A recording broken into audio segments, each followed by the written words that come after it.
அண்மை செய்தியை பார்த்து வருகிறோம். அரசு மருத்துவமனையில் பணியாற்றும் மருத்துவர்களுக்கு சிகிச்சைக்கு செல்வோர் ஒத்துழைக்க வேண்டும் என துணை முதலமைச்சர் உதயநிதி ஸ்டாலின் வேண்டுகோள் விடுத்திருக்கிறார். அரசு மருத்துவர்களின் பணியிட பாதுகாப்பை உறுதி செய்வது நம் கடமை எனவும் அவர் அதில் குறிப்பிட்டிருக்கிறார்.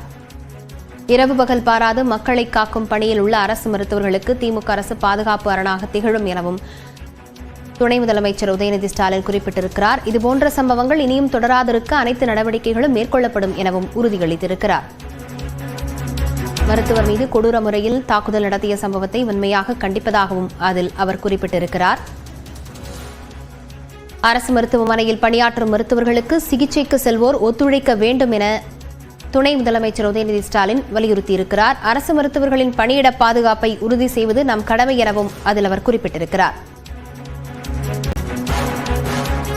இது தொடர்பான விவரங்களுடன் செய்தியாளர் வேல்முருகன் இணைந்திருக்கிறார். வேல்முருகன், முழுமையான விவரங்கள். லாவண்யா, குறிப்பாக நேரடியாக தற்பொழுது துணை முதலமைச்சர் உதயநிதி நேரடியாக மருத்துவமனைக்கு வந்து அதற்கு பிறகு செய்தியாளர்கள் சந்தித்த நிலையில் தன்னுடைய ட்விட்டர் பக்கத்தில் தன்னுடைய கருத்தை வெளியிட்டிருக்கிறார்.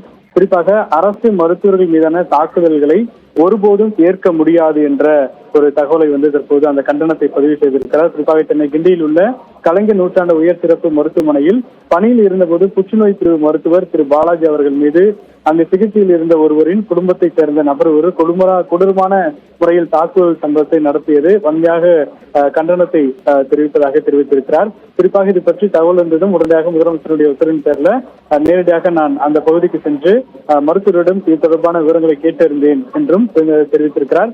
அது மட்டுமின்றி குடும்பத்தாரையும் சந்தித்து நேரில் ஆறுதலும் தெரிவித்தார் என்று தன்னுடைய ட்விட்டர் பக்கத்தில் தெரிவித்திருக்கிறார். குறிப்பாக இரவு பகல் பாராது மக்களை காக்கும் மகத்தான பணியில் ஈடுபட்டு வரும் அரசு மருத்துவர்களை குறிப்பாக இது போன்ற சம்பவத்தில் ஈடுபடுவதன் மீது கடுமையான நடவடிக்கை எடுத்து பாதுகாப்பு அரணாக திகழும் என்று அவர் தன்னுடைய ட்விட்டர் பக்கத்தில் தெரிவித்திருக்கிறார். இது போன்ற சம்பவங்கள் இனியும் தொடராது இருக்க நடவடிக்கைகள் மேற்கொள்ளப்படும் என்றும் தன்னுடைய கருத்தின் வாயிலாக பதிவிட்டிருக்கிறார். லாவண்யா, விவரங்களுக்கு நன்றி வேல்முருகன்.